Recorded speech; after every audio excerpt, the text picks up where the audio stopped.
Assalamualaikum warahmatullahi wabarakatuh. Halo semuanya, perkenalkan saya Firman. Saat ini saya bekerja di salah satu parts otomotif company. Saya sudah bekerja sebagai profesional lebih dari 18 tahun.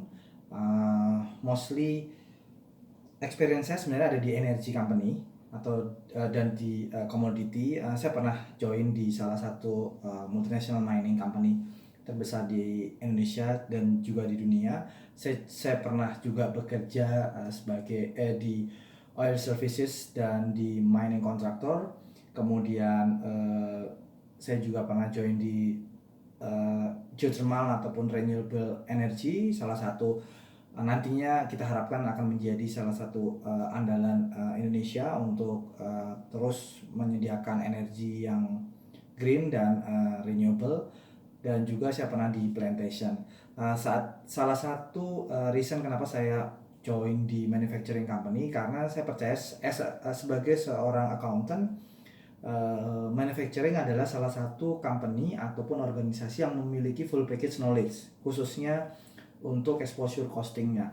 Sejak saya bekerja sebelum di manufacturing, saya merasa exposure costing saya perlu diimprove kembali, sehingga salah satu reason saya join di manufacturing adalah saya ingin menambah exposure saya di costing. Setelah saya melewati sebagian besar role dari finance atau accountant, saya merasa saya masih kurang satu lagi untuk di costing.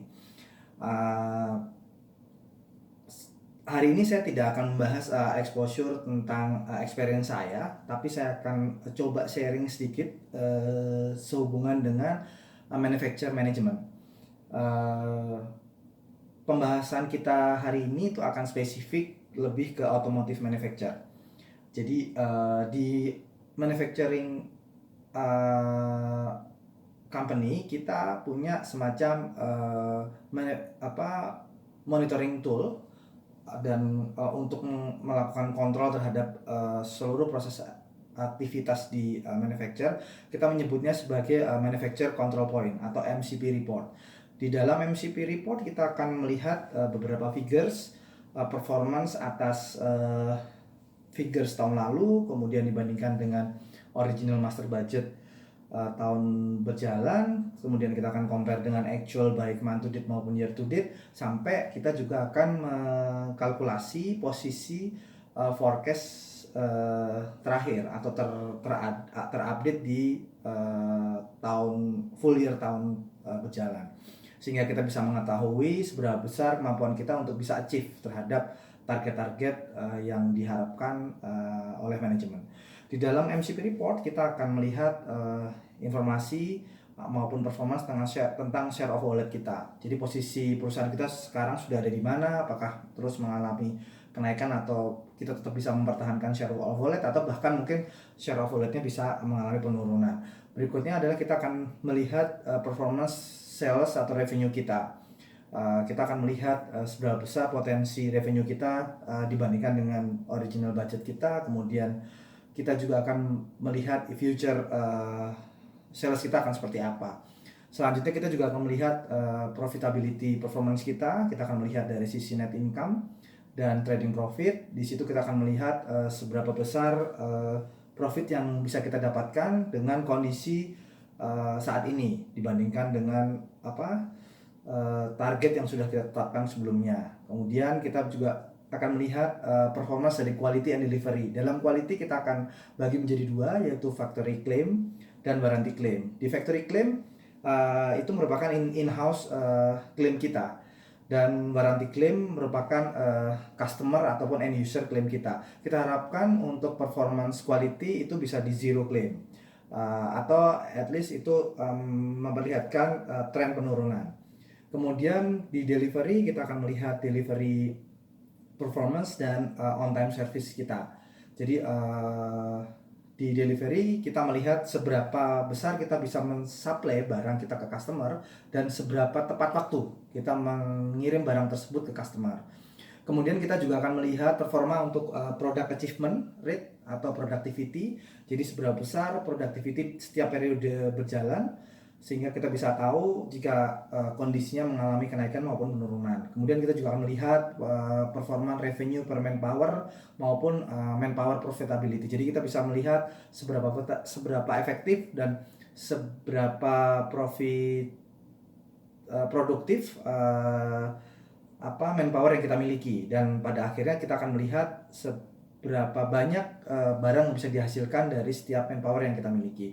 Kemudian kita juga akan concern terhadap cost reduction program kita, karena CRP merupakan salah satu project ataupun salah satu cara untuk kita terus mengimprove atau melakukan continuous improvement untuk terus mendapatkan profit yang terbaik dengan kondisi cost maupun inflasi yang terus naik di setiap tahunnya. Kemudian kita akan melihat operating cycle days maupun inventory management. Jadi operating cycle days dan inventory control ini merupakan hal yang penting dalam bisnis manufacturing, karena seberapa besar kita bisa dana berputar dengan kita tidak terlalu lama melakukan penyimpanan stok ataupun inventory kita.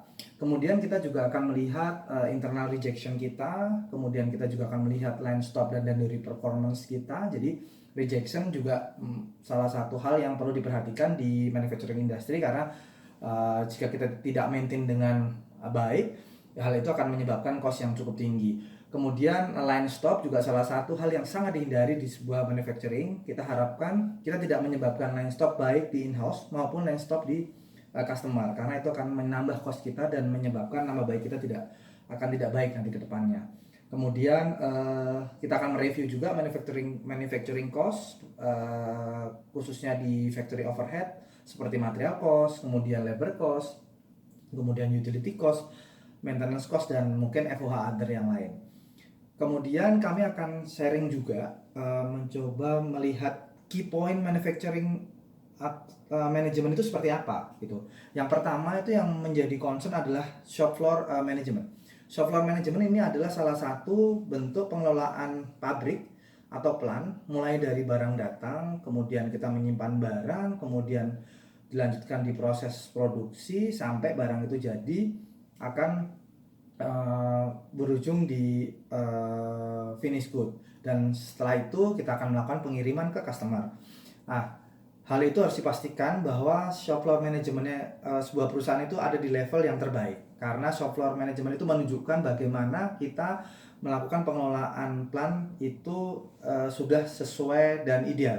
Jadi arus barang itu juga bisa one piece flow. Kemudian nanti jika terjadi hal-hal yang bisa menyebabkan stagnasi proses, itu tergantung dari shop floor dan penataan plan kita.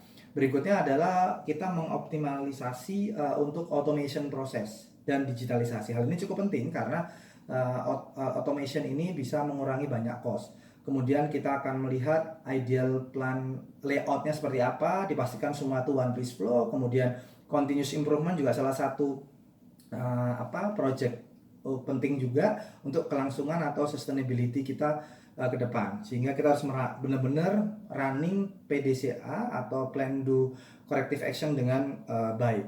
Kemudian kita juga harus melakukan daily, weekly maupun monthly Genba. Jadi Genba itu adalah pengecekan ke lapangan. Kita pastikan antara yang di report yang kita baca dengan kondisi lapangan adalah sama, tidak berbeda jauh. Sehingga jika kita benar-benar bisa mengimplementasikan hal-hal yang saya sampaikan di atas tadi, saya sangat percaya kita akan running sebuah plan manufacture itu dengan baik dan efektif, serta dapat mencapai the best manufacture in quality, productivity, cost, and delivery. Sehingga pada akhirnya profitability perusahaan akan terus tumbuh atau growth, dan diharapkan organisasi dapat sustain dalam jangka waktu yang lama. Demikian sharing experience dari saya. Sampai bertemu dalam sharing session selanjutnya. Wassalamualaikum warahmatullahi wabarakatuh.